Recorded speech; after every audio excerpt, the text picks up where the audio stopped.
നിങ്ങളുടെ favourite shows ഇനി ഒരിക്കലും മിസ്സാവില്ല. ഇപ്പോൾ C5 കാണും നിങ്ങളുടെ ഫേവറേറ്റ് ഷോസ് തികച്ചും സൗജന്യമായി. ഇതിന്റെ പേരിൽ ജാമ്യം അനുവദിക്കാതെ ഈ പ്രായത്തിൽ ഒരു പെൺകുട്ടിയെ ജയിലിനകത്താക്കിയാൽ ഉണ്ടാകാൻ പോകുന്ന നാണക്കേടിനെയും അപമാനത്തെയും കുറിച്ച് എനിക്ക് നല്ല ഭയമുണ്ട്. വിഷയത്തിലേക്ക് മടങ്ങി വരാൻ അനുവദിക്കണമെന്ന് ബഹുമാനപ്പെട്ട കോടതിയോട് ഞാൻ അഭ്യർത്ഥിക്കുകയാണ്. ബഹുമാനപ്പെട്ട കോടതി, ഞാൻ പറയുന്നത് വിശ്വസിക്കണം. ആ രത്നങ്ങള് എങ്ങനെ എന്റെ മുറിയിൽ വന്നെന്ന് എനിക്ക് അറിയില്ല. കുട്ടി, പ്രോസിക്യൂട്ടർ പറഞ്ഞു തന്നെയാണ് ശരി. കോടതിയുടെ മുന്നിൽ തെളിവുകൾക്കാണ് സ്ഥാനം.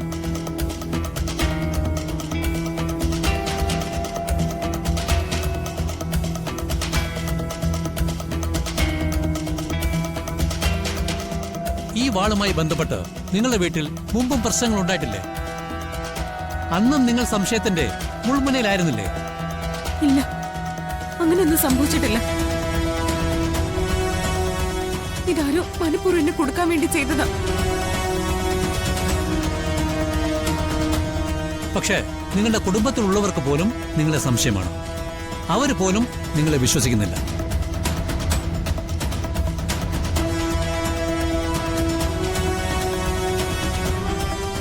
ഞാൻ എന്തിനത് ചെയ്യണം? അത് എന്റെ വീട്ടിലെ പാരമ്പര്യ സ്വത്തല്ലേ. എല്ലാവരും അറിയാതെ വിൽക്കാനോ കൈമാറ്റം ചെയ്യാനോ പറ്റില്ലെന്ന് നിങ്ങൾക്കറിയാം. അപ്പോ അതാരും കാണാതെ മോഷ്ടിച്ചെടുത്ത് നിങ്ങൾ അത് വിൽക്കാൻ തീരുമാനിച്ചു. അതിനിടയിൽ വീട്ടിൽ വാളിനെ കുറിച്ച് ചർച്ചയായി. ആ സമയം നിങ്ങൾ അത് ഒളിപ്പിച്ചു. അതിലെ ചില രത്നങ്ങൾ മാത്രമെടുത്ത് നിങ്ങൾ മുറിയിൽ വെച്ചു. എന്നിട്ട് സൗകര്യം വരുമ്പോൾ വിൽക്കാനായി വാള് നിങ്ങൾ എവിടെയോ മാറ്റിവെച്ചു. പറയൂ, എവിടെയാണ് നിങ്ങൾ ആ വാൾ ഒളിപ്പിച്ചു വെച്ചിരിക്കുന്നത്?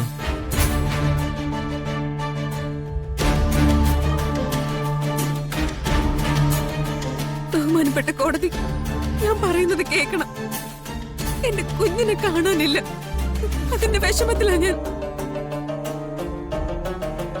എങ്ങനെയെങ്കിലും എന്റെ കുഞ്ഞിനെ കണ്ടുപിടിച്ചു തരണം. നിങ്ങൾ പ്രസവിച്ച കുഞ്ഞാണോ അത്?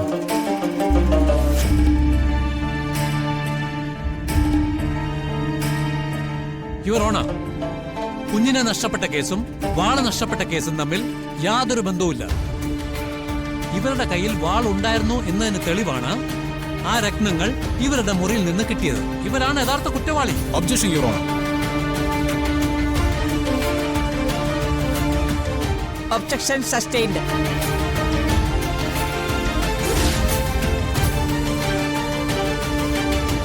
യുവർ ഓണർ, പണ്ടൊരു കഥ കേട്ടിട്ടുണ്ട്. കുളിക്കടവിൽ ആരോ ഊരി വെച്ചൊരു സ്വർണമാല ഒരു കാക്ക കൊത്തിക്കൊണ്ടുപോയി. പോകുന്ന വഴിക്ക് കാക്കയുടെ ചുണ്ടിൽ നിന്നും ആ സ്വർണമാല മറ്റൊരാളുടെ വീടിന്റെ മുറ്റത്ത് വീണു. അയാളുടെ മകൾ അതെടുത്ത് കഴുത്തിലണിഞ്ഞു. പക്ഷേ അന്വേഷിച്ചു വന്നപ്പോ അയാൾ പ്രതിയായി. നിരപരാധിയായ അയാൾ ശിക്ഷിക്കപ്പെട്ടു. ഇവിടെ യഥാർത്ഥത്തിൽ അയാൾ കുറ്റവാളിയാണോ? അയാളുടെ മകൾ കുറ്റവാളിയാണോ? കാണാമറയത്തേക്ക് പറന്നുപോയ ആ കാക്കയാണ് യഥാർത്ഥ കുറ്റവാളി.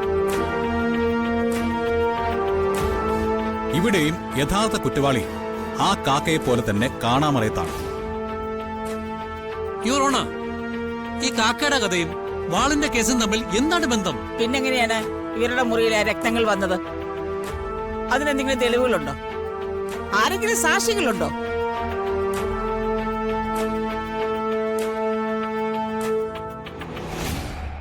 യുവർ ഓണർ, മാഡത്തിന്റെ വീട്ടിൽ ഇന്നലെ രാത്രി ഒരു മോഷണം നടന്നില്ലേ?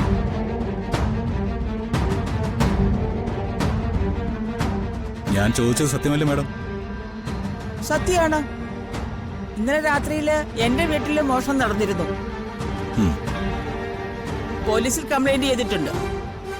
മാഡത്തിന്റെ വീട്ടിൽ നിന്നും മോഷണം പോയത് ഈ പേനയല്ലേ? അത് അല്ല, ഇതെങ്ങനെ നിങ്ങളുടെ കയ്യിൽ വന്നു? അല്ല, എന്റെ വീട്ടിൽ മോഷണം നടന്നെന്ന് നിങ്ങൾക്ക് എങ്ങനെ മനസ്സിലായി? ഇപ്പോൾ പ്രോസിക്യൂഷൻ പറഞ്ഞ ഈ നീതി അനുസരിച്ച് ഈ പേനയെക്കുറിച്ചൊരു അന്വേഷണം വന്നാൽ യഥാർത്ഥത്തിൽ അറസ്റ്റിലാവുന്ന മേഡം തന്നെയാണ്. കാരണം ഈ പേനയുടെ ബാക്കി ഭാഗമുള്ളത് മാഡത്തിന്റെ കയ്യിലാണ്.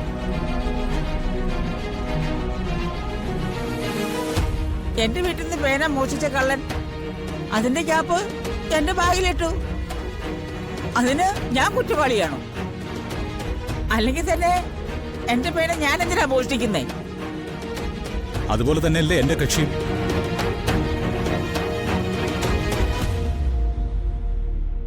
ചെമ്പകമംഗലത്തെ പാരമ്പര്യ സ്വത്താണ് ആ ഉടവാൾ. അവർക്കാർക്കും അത് മോഷ്ടിക്കേണ്ട ഒരു ആവശ്യമില്ല. ഇവിടെ കുറ്റവാളി മറ്റാരുമാണ്. മാഡത്തിന് കൊടുക്കാൻ ഒരു കള്ളൻ പേനയുടെ ക്യാപ്പ് മാഡത്തിന്റെ ബാഗിൽ വെച്ചു എന്ന് പറയുന്നത് പോലെ തന്നെയാണ് എന്റെ കക്ഷിയുടെ മുറിയിൽ രത്നങ്ങൾ ഒളിപ്പിച്ചു വെച്ചതും. ആ അത് കളിക്കി. Low point perfect. പക്ഷേ സീനിയർ എന്താ പറഞ്ഞു വരുന്നത്? സംശയത്തിന്റെ ആനുകൂല്യം എല്ലാവർക്കും ഉള്ളതാണ്. എന്റെ കക്ഷിക്കും അത് കിട്ടാനുള്ള അവകാശമുണ്ട് എന്ന് മാത്രമേ ഞാൻ ഉദ്ദേശിച്ചുള്ളൂ.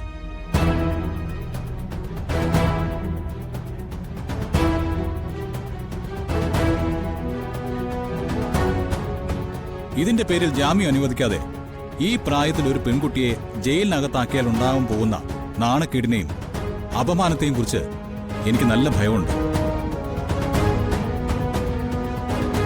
നിരപരാധിയായ ഈ പെൺകുട്ടി ജയിലിൽ പോയാൽ ആ കുടുംബത്തിന്റെ അവസ്ഥ എന്താവും? ഇവരുടെ ഭർത്താവ് ഒരു IPS ഓഫീസറാണ്.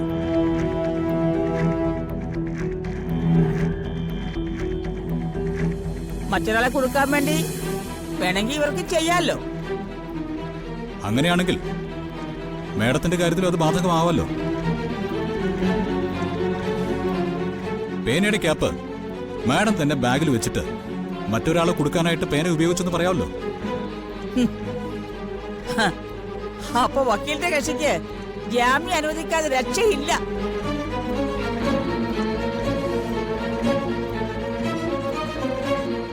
പ്രോസിക്യൂഷൻ കൊണ്ടുവന്ന ഈ കേസ് യഥാർത്ഥത്തിൽ ഒരു കള്ളക്കേസാണ്. എന്റെ കക്ഷിയെ അതിൽ കൊടുക്കുകയാണ് ചെയ്തിരിക്കുന്നത്. ഈ കേസിൽ യഥാർത്ഥ സത്യം തെളിയിക്കാൻ, നിരപരാധികൾ ശിക്ഷിക്കപ്പെടാതിരിക്കാനും സംശയത്തിന്റെ ആനുകൂല്യത്തിൽ എന്റെ കക്ഷിയെ ജാമ്യത്തിൽ വിടണമെന്നും വാളിന്റെ കേസിൽ പുതിയൊരു അന്വേഷണത്തിന് കോടതി ഉത്തരവിടണമെന്നും ഞാൻ താഴ്മയെ അപേക്ഷിക്കുന്നു. സീനിയർ ഒരു കാര്യം ഓർക്കണം. ഇത്തരം പ്രാക്ടീസ് ഞാൻ എന്റെ കോടതിയിൽ അനുവദിക്കാറില്ല. തൽക്കാലം ജാമ്യം തരുന്നു. പക്ഷേ ഈ കോടതിയിൽ ഞാനും ഇവിടെ തന്നെ ഉണ്ടാകും.